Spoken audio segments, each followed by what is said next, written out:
Halo semuanya teman-teman. Nah, di sini setelah kita berkenalan tentang praktikum kali ini, kita akan melanjutkan pada video praktikumnya. Di mana ini ada video tentang respirasi ya teman-teman. Nah, alat dan bahan yang digunakan yang pertama itu kita membutuhkan 3 buah wadah dari plastik yang bening sebagai tempat media perlakuannya dan 3 buah ikan. Saya di sini menggunakan ikan mas koi ya teman-teman, bukan mas koki, sebanyak 3 ekor, dimana spesialis ikannya ini harus yang bersisik. Nah, yang selanjutnya adalah air kapur. Air kapur di sini adalah air kapur yang telah berkonsentrasi 10%, serta 1 buah pipet tetes untuk meneteskan cairan kunyit, ada 1 buah sedotan dan air biasa, serta di sini kita menggunakan kunyit. Nah, ini merupakan alat dan bahan yang digunakan dalam praktikum respirasi untuk menghasilkan karbon dioksida. Untuk itu kita akan melanjutkan ke langkah-langkahnya. Nah, untuk langkah pertama yaitu kita menyiapkan 3 wadah tersebut, di mana wadah ini saya beri kode A, B, dan C. Di mana wadah yang pertama ini nantinya akan diisikan menggunakan air biasa, serta yang 2 wadah ini akan diisikan dengan air yang bercampur dengan kapur sebesar 10% tadi.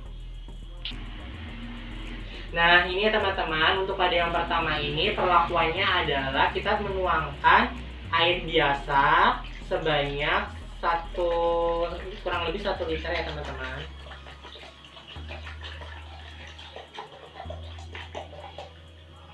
Nah, ini dituangkan sesuai dengan wadah ya teman-teman, lalu kita tutup kembali. Serta yang wadah B dan C ini adalah yang menggunakan air dengan campuran kapur. Kita tuangkan.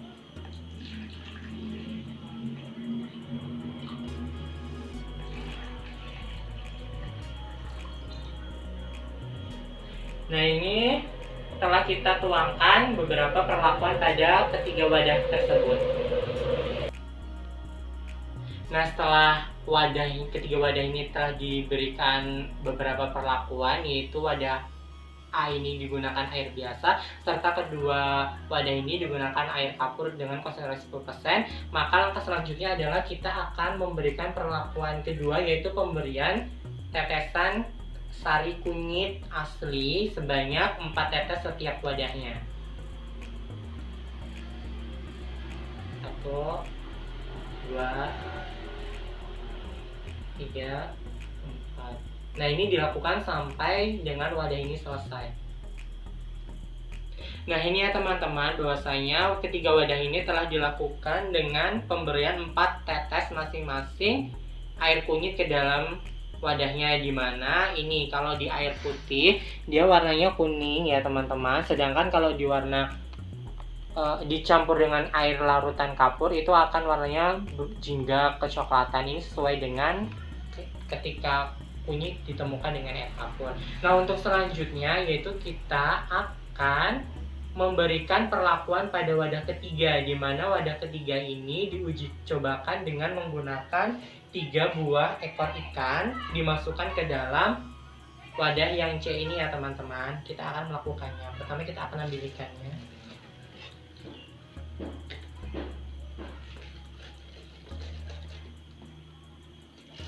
Nah, ini sampai ikannya dimasukkan.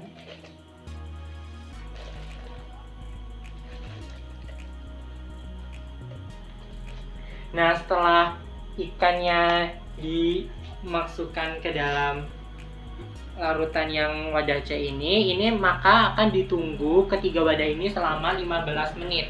Nah, di waktu 15 menit ini kita akan melakukan pengamatan juga nanti hasilnya seperti apa. Untuk itu kita tunggu selama 15 menit terlebih dahulu ya teman-teman.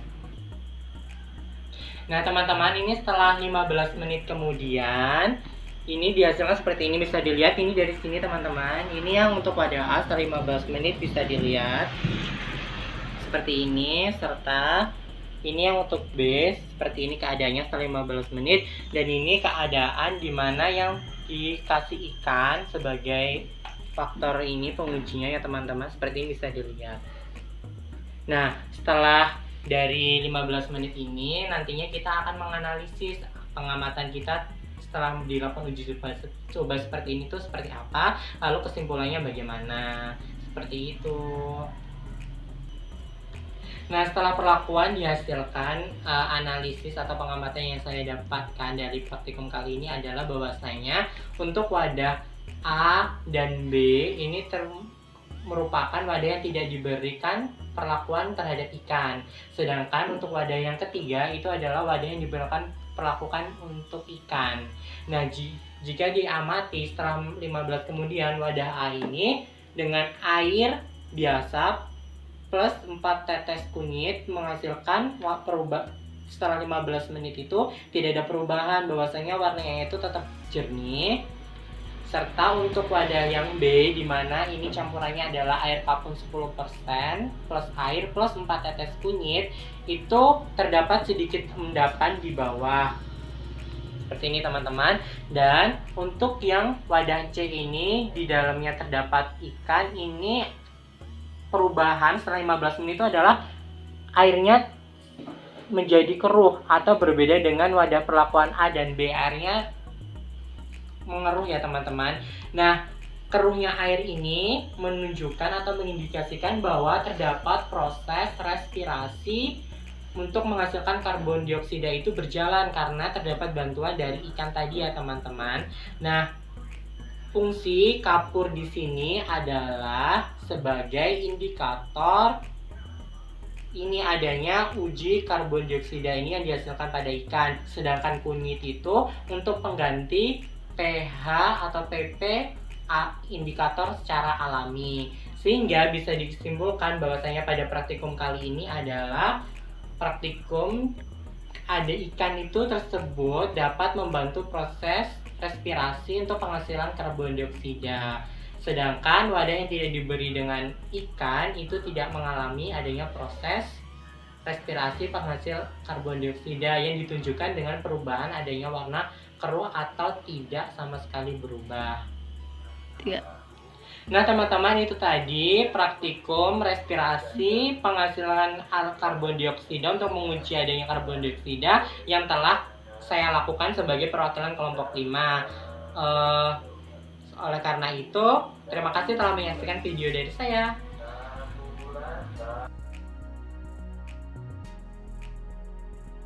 Halo semuanya, sebelumnya Assalamualaikum warahmatullahi wabarakatuh. Perkenalkan, nama saya Adi Pranata Jaya, nomor NIM 019, perwakilan dari anggota kelompok 5 praktikum fisiologi hewan. Nah, saya di sini dipercaya untuk memperhatikan sebuah praktikum pada bab respirasi dari kelompok 5. Oleh karena itu, tujuan dari praktikum kali ini adalah mengetahui respirasi yang menghasilkan karbon dioksida. Untuk selanjutnya, saksikan video dari kami kelompok 5 praktikum fisiologi hewan.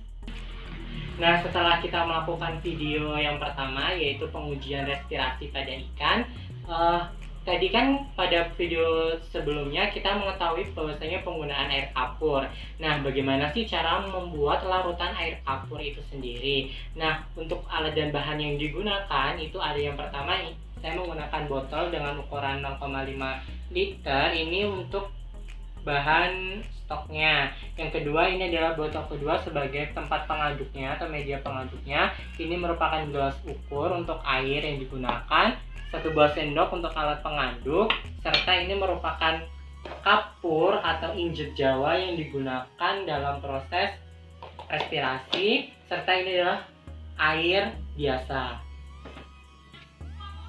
Nah, setelah kita mengetahui alat dan bahan yang digunakan untuk membuat larutan air kapur, nah yang selanjutnya kita adalah cara membuatnya, dimana yang terlebih dahulu langkah pertama kita ambil 3 sendok penuh kapur Jawa atau kapur sirik dan dimasukkan ke dalam botol ukuran 0,5 liter 3 kali ya teman-teman. Nah, dari 3 cup penuh sendok ini lalu kita tuangkan air sebanyak 300 cc.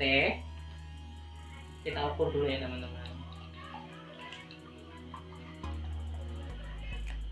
seperti ini, lalu kita tuangkan.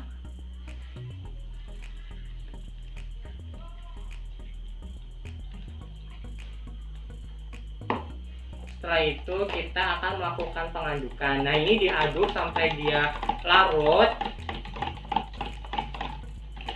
Nah, setelah dirasa larut teman-teman, nah air larutan kapur ini sebagai stok kita diamkan beberapa menit terlebih dahulu. Mengapa harus didiamkan? Agar nantinya larutan yang jernih dan endapan kapur ini akan terpisah. Nah, nantinya akan diproses ke selanjutnya. Kita tunggu terlebih dahulu ya teman-teman. Nah, setelah kita tunggu beberapa menit, tadi setelah dihitung kira-kira 20-an menit ya teman-teman, kita menunggu untuk mengendap. Nah, di sini seperti dilihat ini terdapat 2 lapisan kan teman-teman. Nah, yang dipakai untuk pada bab ini adalah larutan yang di atas. Ini merupakan stok atau yang biasa disebut stok pekat dari larutan air kapur yang akan kita gunakan. Nah, setelah kita terpisah seperti ini, lalu kita akan pisahkan bagian stok yang atas ini ke dalam wadah yang berbeda. Dilakukan dengan hati-hati, jangan sampai yang diendapkan di bawah ikut masuk ya teman-teman.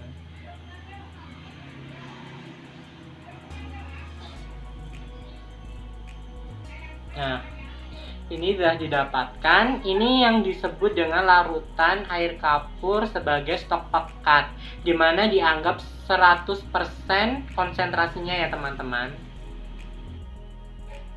Nah teman-teman, ini merupakan yang telah kita dapatkan tadi ya. Ini kan berkonsentrasinya 100%. Nah, untuk digunakan pada video yang tadi itu harus digunakan sebanyak 10%. Jadi untuk membuat dari konsentrasi 100% ini akan dibuat dengan perbandingan 100 cc air kapur stok dimasukkan ke dalam wadah seperti ini. Ini udah diukur ya teman-teman. 100 cc ditambah dengan volume air sampai dia bermuatan 1 liter, kurang lebih 1 liter. Nah, ini perlakuannya dilakukan sampai benar-benar dia berukuran 1 liter.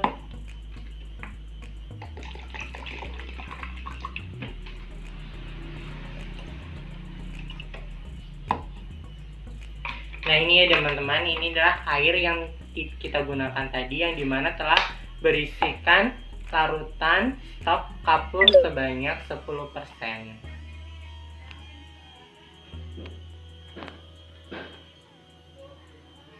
Nah, itu tadi ya teman-teman, setelah kita mengetahui bagaimana praktikum pada bab respirasi pada ikan, serta cara membuat larutan kapur itu bagaimana dan digunakan atau diaplikasikan ke metode yang telah kita gunakan. Oleh karena itu, ini merupakan akhir dari sebuah video praktikum yang saya wakili dari kelompok 5. Dari kelompok 5 mengucapkan terima kasih banyak. Wassalamualaikum warahmatullahi wabarakatuh. Terima kasih semua.